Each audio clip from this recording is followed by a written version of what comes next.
My name is Camden Caldwell, and I hate being labeled. The first time I was labeled was in the first grade.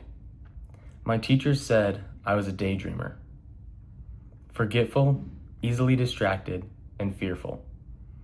I had trouble paying attention in class, and my articulation issues made it difficult to understand what I was saying. But none of this was my fault. The daydreams were caused by silent seizures, and the articulation issues were due to a mouth tic that I developed whenever I got nervous. On top of that, the medication I was on left me energetic and with a tendency to forget things. I was an epileptic, but they had labeled me as an underachiever. Because of my issues, I wasn't put into any of the advanced placement classes where the kids with futures went to get a head start on their education. Instead, I spent hours in speech class working on the R sound and trying to not make it sound like a W. I remember feeling abandoned and forgotten because I thought it was fate that had separated me from all my friends, and I didn't realize that it was systematic. By the grace of God, I outgrew epilepsy in the beginning of 5th grade and began to make quick progress in math. However, it wasn't until the 7th grade that I made it into the advanced English program. It was through these times that I learned the value of hard work and trusting in consistency. But it isn't over there. By always trying to prove myself worthy of being a part of the advanced placement programs, by the time I reached high school, I had developed perfectionist tendencies.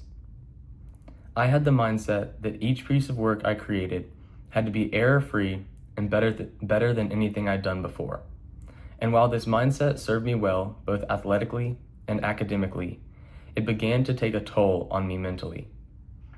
It wasn't until my senior year of high school, when I'd just been accepted into UNC Chapel Hill, something that no one thought was going to be possible 10 years before, that I realized this self-inflicted label had gone too far.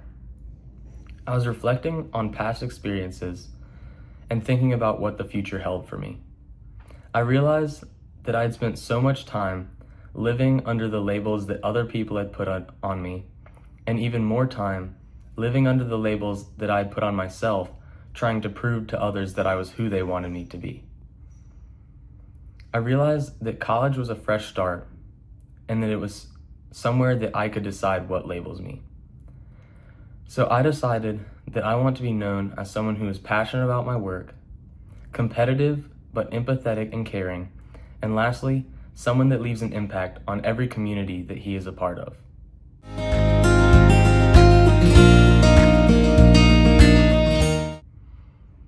After graduation, I plan to pursue a career in corporate finance with the goals of opening up my own business one day.